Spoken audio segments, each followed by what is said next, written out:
मंत्रा live channel पर आप सभी का स्वागत है। कार्तिक का महीना तुलसा जी की सेवा का महीना है। इसी महीने में तुलसा जी का विवाह देव उठनी एकादशी के दिन होता है। उसी दिन से भगवान विष्णु जाग जाते हैं और उसी महीने में आंवला नवमी मनाई जाती है, जो कि शुक्ल पक्ष की नवमी तिथि को मनाते हैं। इस दिन आंवले के वृक्ष के नीचे भोजन करना, उसकी पूजा करना और व्रत करना बहुत शुभ माना जाता है। नवमी की विशेष कथा।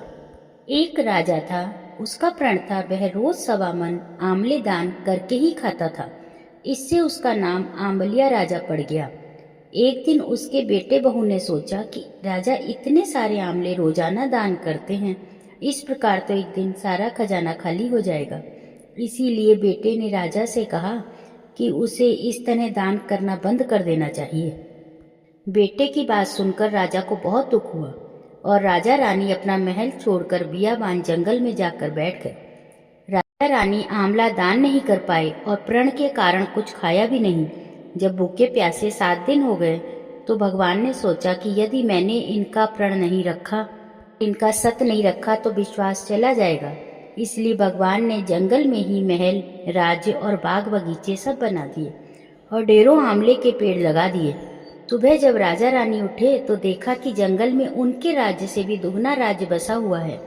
राजा रानी से कहने लगे, रानी देख, कहते हैं सत्य मत छोड़े, सूरमा मत छोड़िया पत जाए, स्वत की छोड़ी लक्ष्मी फेर मिलेगी आए।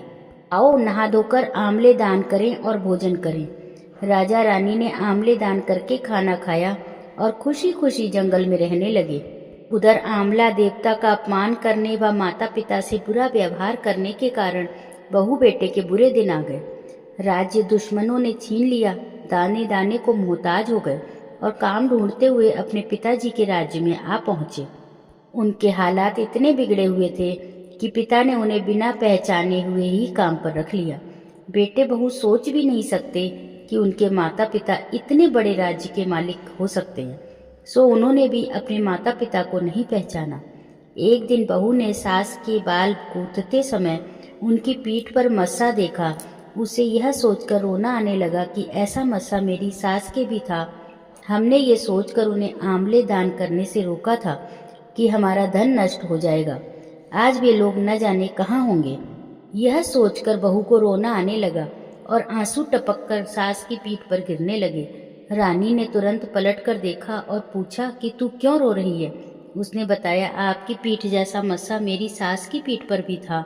हमने उन्हें आंवले दान करने से मना कर दिया था, इसलिए वे घर छोड़कर कहीं चले गए। तब रानी ने उन्हें पहचान लिया, सारा हाल पूछा और अपना हाल बताया। अपने बेटे बहू को समझाया कि दान करने से धन कभी कम नहीं होता बल्कि बढ़ता ही है। बेटे बहू भी अब खूब सुख से राजा रानी के साथ रहने लगे। हे भगवान, जैसा राजा रानी का सत रखा वैसा सबका रखना, कहते सुनते सारे परिवार का सुख रखना।